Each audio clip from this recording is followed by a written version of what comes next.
आइए जानते हैं आज के प्रमुख अंतर्राष्ट्रीय खबरों को। उससे पहले एक नजर आज के हेडलाइंस पर।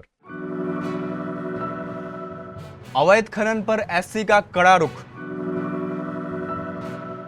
शादीशुदा को लेकर अगर बजट में सरकार ने उठा लिए कदम। प्रयागराज में एयरफोर्स का ट्रेनी विमान क्रैश होकर तालाब में गिरा।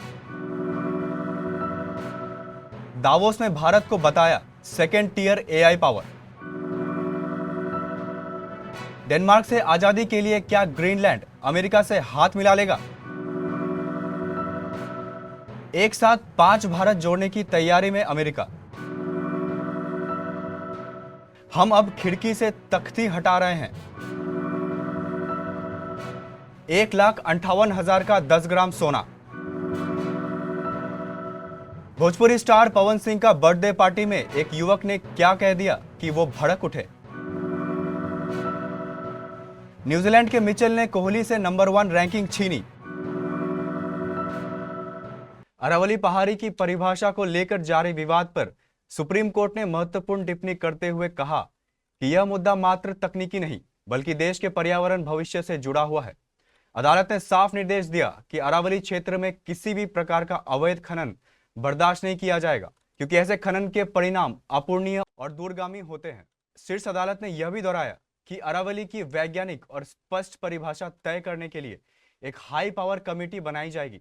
इस समिति में पर्यावरण, वानिका, भूविज्ञान और संबंधित क्षेत्रों के स्वतंत्र विशेषज्ञ शामिल होंगे। अदालत ने सभी पक्षों, जिसमें एमिक्स क्यूरी भी शामिल है, उसे समिति के संभावित सदस्यों के नाम और सुझाव 4 हफ्ते में पेश करने को कहा है। बजट 2026 पेश होने में अब चंद दिन बचे हैं। बजट से हर वर्ग को छूट की उम्मीद रहती है। पिछले बजट में सरकार ने आयकर छूट की सीमा 12 लाख रुपए तक बढ़ाकर सबको चौंका दिया था। अब कहा जा रहा है कि सरकार इस बजट में जॉइंट टैक्सेशन की सुविधा पर विचार कर सकती है। सबसे पहले आपको बताते हैं कि यह जॉइंट टैक्सेशन की व्यवस्था है क्या। मुख्य तौर पर यह शादीशुदा यानी विवाहित को आयकर में छूट के लिए अलग से प्रावधान होता है। अगर सरकार बजट में इस पर फैसला लेती है तो यह भारत की टैक्स प्रणाली में दशकों का सबसे बड़ा बदलाव माना जाएगा।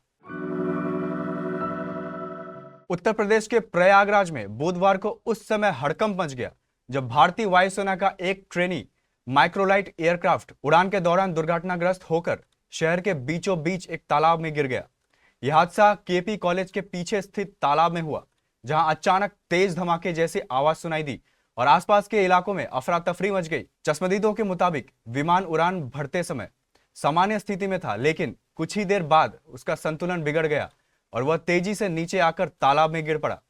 हादसे की आवाज सुनकर सैकड़ों स्थानीय लोग मौके पर पहुंच गए और तुरंत पुलिस व प्रशासन को सूचना दी गई। घटना के बाद पूरे इलाके को सुरक्षा घेरे में ले लिया गया।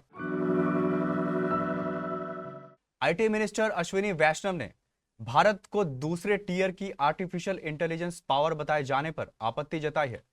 दावोस में चल रहे वर्ल्ड इकोनॉमिक फोरम में एआई पर चर्चा के दौरान भारत को लेकर यह टिप्पणी की गई है। अश्विनी वैष्णव ने इसका विरोध किया है। उन्होंने इस बात पर जोर दिया है भारत पहले स्तर की एआई पावर है। उन्होंने कहा, मुझे नहीं पता आईएमएफ का क्राइटेरिया क्या है, लेकिन स्टैनफोर्ड ने दुनिया में एआई की तैयारी की लिस्ट में भारत को तीसरे स्थान पर रखा है। मुझे नहीं लगता है कि आपका क्लासिफिकेशन सही है। ठीक साल भर पहले डोनाल्ड ट्रंप ने दोबारा राष्ट्रपति पद संभाला।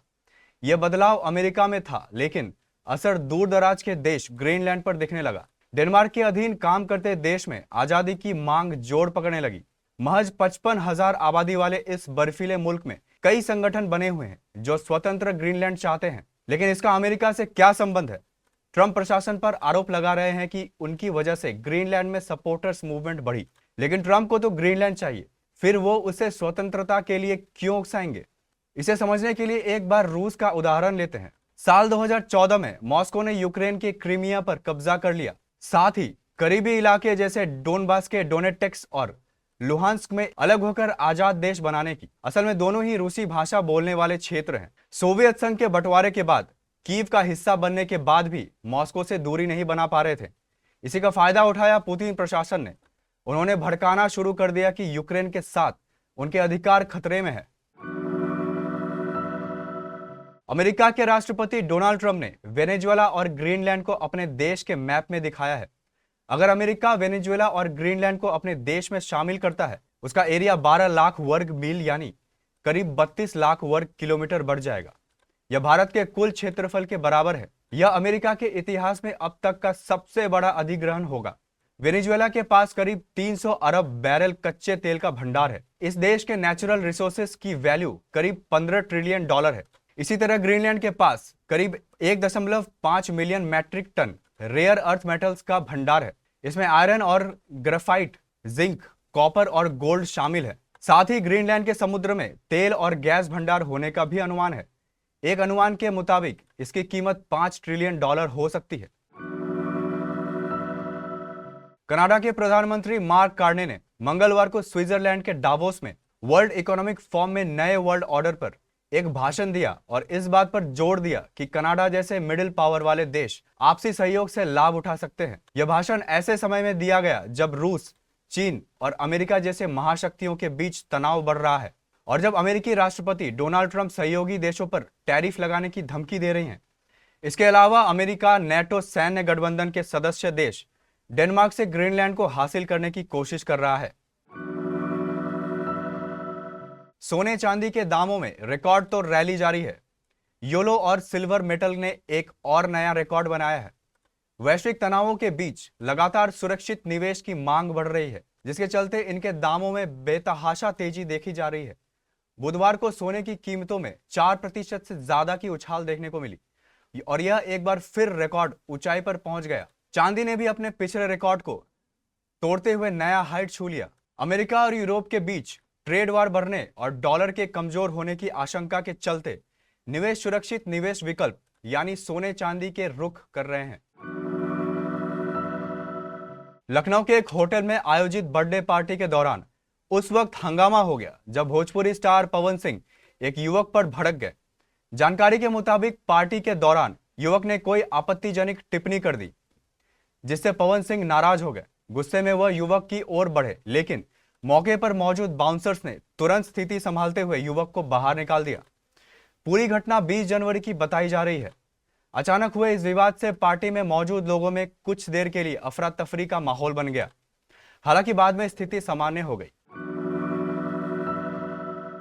विराट कोहली एक हफ्ते टॉप वनडे बल्लेबाज रहने के बाद अब दूसरे नंबर पर आ गए हैं।